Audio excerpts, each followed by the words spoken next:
Hey guys, Jay here. Welcome back to the channel. Now, this time, what happens is that as you go through the process of building your business, it grows bigger than you, and you need help with how do I make a process. So one of the things that we do provide, and one of our students actually had a question about, was how to work with their cleaners and their linen people and actually make a process happen when it feels like it can become unwieldy. What exactly does it look like to communicate to them? What tools are you using? How to make that happen? So in this particular episode, you're going to get that answer. You're going to see how we do it. In fact, if you like more information like this around short-term rentals, how to leverage real estate to your best revenue and profit, make sure that you hit a like on that the video, and because we would love for you guys to help us reach more people, and every like matters. And definitely hit subscribe, ring that bell,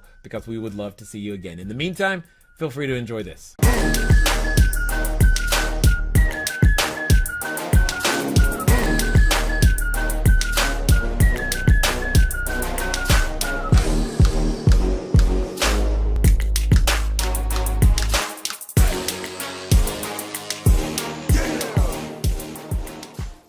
Okay, so Jay, first of all, I'll say this is one of the first businesses we've been a part of where it felt like a business, if that makes sense. No, what does that mean?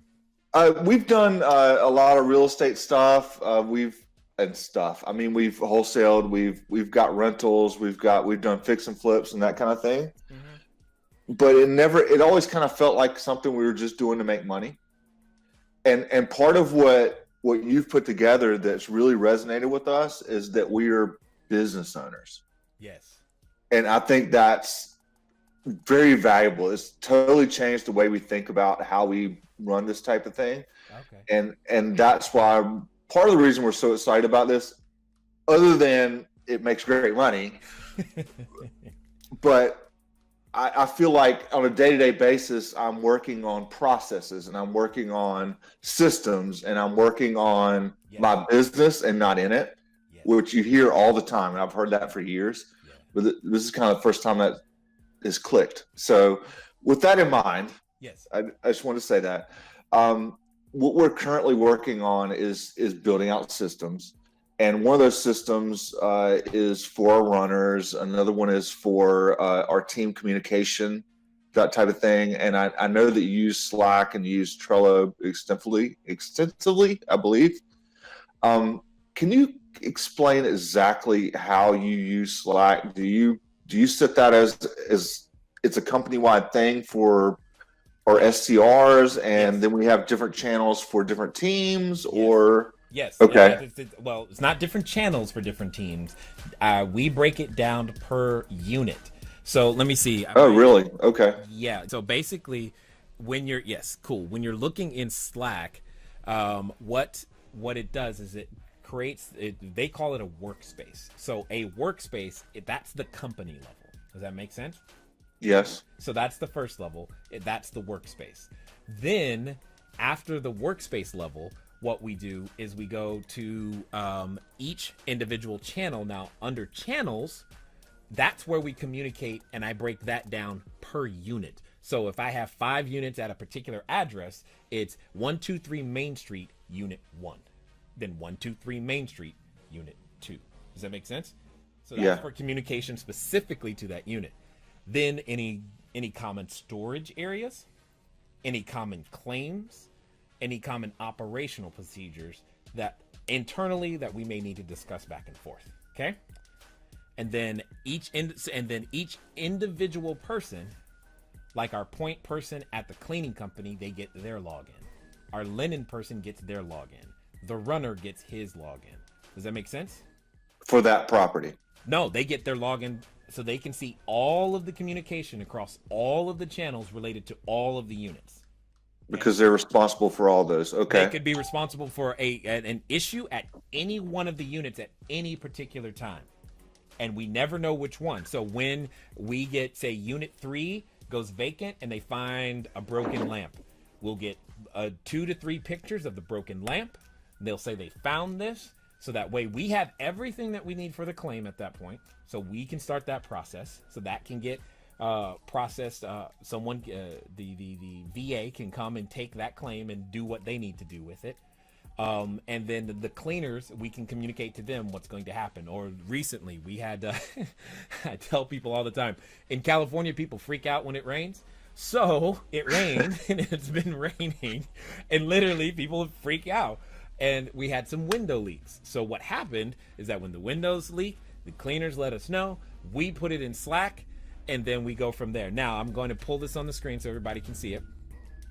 That's what it looks like, everybody. It looks like this, and on the channel level, which under channels is where we would have all of our actual units, etc., individually listed and communication, and then you can communicate to each and every person as well, individually and directly. So what it comes down to is that, and so what ends up happening is that any unread messages usually relate to a specific unit, so therefore we don't lose context, because that's what happens when you're communicating back and forth, especially if you're trying to do it via text message. You lose context, like which unit was this for, or especially when you have a messy situation and it's going to take you longer to clean. That communication can get confusing between units on any one particular day, and the way that we have found to keep it straight is right there in Slack. Now, because it's Slack, it's got web, it's Android, it's iOS, there's an actual app on the Mac, so you've got all the pieces you need so that regardless of who's working with it, you can use it, and it has a very robust free level. We still don't pay. There are some features that we would benefit from the paid levels, but I still don't pay for it. And so that doesn't mean we couldn't benefit from it. It just means it's not 100% necessary in our opinion at this particular moment in time. Now, we might in the future, because it would make some things more efficient, because that's when, like you were talking, and you want to talk to teams at a time, you can have one alias that talks to numbers of users at a time, which is very good, very useful. But if you are working in a very virtual environment with lots of contractors, Slack has been by far the best communication tool to keep everybody on the same page. So do you have your high level people in there, and Yep, that's it? everybody. Okay. Yeah, just the high level, like the actual cleaner who's going to the unit. No, he or she is not in there. But unless I was the one directly working with the cleaners, then they would be. But because we have a person in the middle between there, this person is the one who speaks in our case, the appropriate language to communicate to the cleaners and handles their schedule. Now, This person could be another company. This person could be an internal employee. However you want to structure it, that's 100% up to you. We choose to have this person be another company, and they handle all of those issues over there, as opposed to it being us. Does that make sense? Yeah, it does, and I think that's smart. Currently, we have 3 cleaners, so our next evolution will probably be to put one of those people just in charge, or maybe a 4th person to communicate with those 3 people, and then I'm going to put that one person in that Slack channel. That's how I would handle it. 100%, because it's too challenging to handle their schedules. It gets really, really unwieldy for peace of mind reasons in order to make this stuff work. And then you can have your virtual, because what also happens is our VA goes through there to look for any issues that we may need to communicate to the next guest, if you will, right? So if, for example, the next we know it's going to take longer, and the cleaning staff says, hey, this one was really messy, it's going to take a little longer, or we're running behind, then our communication staff, she can go in there, find the message, and then put it on the appropriate platform, whether that's Airbnb, HomeAwayBooking.com, and she can communicate to the person to let them know we're experiencing a delay, or so that we found an issue with the dishwasher, we have someone there fixing it. They may still be there when you arrive. Please don't freak out. All of those little things like that can get communicated, and it's always in one spot with a whole bunch of history and all of the attachments and the files and the pictures of the video and the audio that may have been recorded. Like occasionally I will download video from our cameras that says, hey, how come the cleaners didn't arrive on time? And they're like, no, they said they arrived on time. I send them the video. No, they arrived at 11:32. And they're like, oh, we'll talk to them. And suddenly now everybody else is stepping it up because they know at any moment they're being recorded. We know when they arrived. We know when they left. We know exactly what's going on 100% across the board. So it just raises everything. Does that make sense? It does. And so on the other side of it, like for example, our runners, we have a process for that we're currently testing, like, and it's a Trello process. Yep, that would make sense.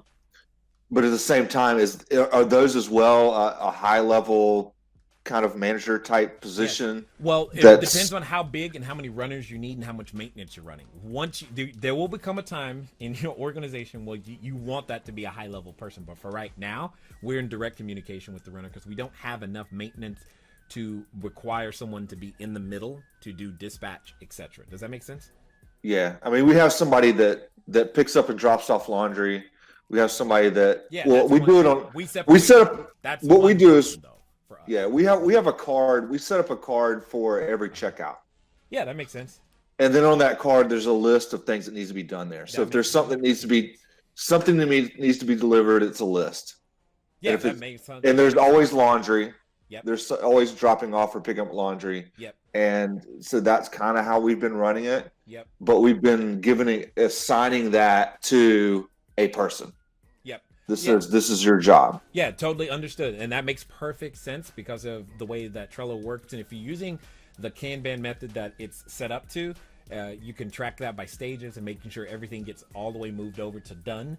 And if you're using Smart B&B, you can actually have that card automatically be generated as well, all at the same time, which I see you shaking your head, so you probably got that part down. Perfect. And for those of you who are like, what are they talking about? Inside of our mastermind product, we have an entire board of nothing but how to create your processes from scratch using Trello so that you can literally automate your business so that you have that ability. And I will let the cat out of the bag since we're talking about this now. Many of you have an upgrade coming that we haven't told you about, but I'm going to tell you about right now. And many of you who come to the summit, you're going to see that and you're going to be the first ones to see it. We've developed a number of processes, and I'm just going to give them to you for those of you who are in the mastermind level of the product already. So you're going to have the very processes I use. You will have them. You've asked for, what are the words they say? What about the TV? Do you have a template for blah, blah, blah? I will give them to you, okay? You will have them, and then you can take them, improve upon them, iterate from them, do whatever you like, but you'll understand how it works and how you can put it in a virtual environment. And most importantly, you wonder how come I only work 90 minutes or less a day on this? This is how. Anything else? No, I appreciate it. And I would just piggyback off of what you're saying. Jay can give you all that stuff, but this is something that you have to go out and do the work for. And he makes it a lot easier. And I'm just kind of selling Jay here. He makes it a lot easier. He really does. But it's all new to everybody. Yeah. Isn't it? Yeah. I saw a meme today that said Airbnb did not exist in 2008 or 6 or something, right? Right. It did. So we're all learning, and what Jay's giving us is so valuable. It really is. But he doesn't have all the answers. I don't. That's why we're here. But that's exactly why we teach you the process of how to develop your answer and document it so that when you run into something that we haven't told you about, you have a process of how to make a process. Yeah, absolutely. Totally valuable. That was the point. Excellent job. Yes. Thank you for holding down the Thanks, Jay. Okay, so I'm going to assume I got your question. If not, make sure you hit it in the Facebook group because we want to make sure you guys have what you need to keep moving forward. We never want you to feel like you're stuck, you're left behind, or like we don't care because, well, we do. Nonetheless, ladies and gentlemen, it has been fun talking to you guys today. I thank you for your time, your attention. Keep asking your questions because we want to make sure that you have exactly what you need to go out there and to be the success that I already know that you are. So with that being said, it's been fun talking to you guys today. I look forward to talking to you soon. Until next time.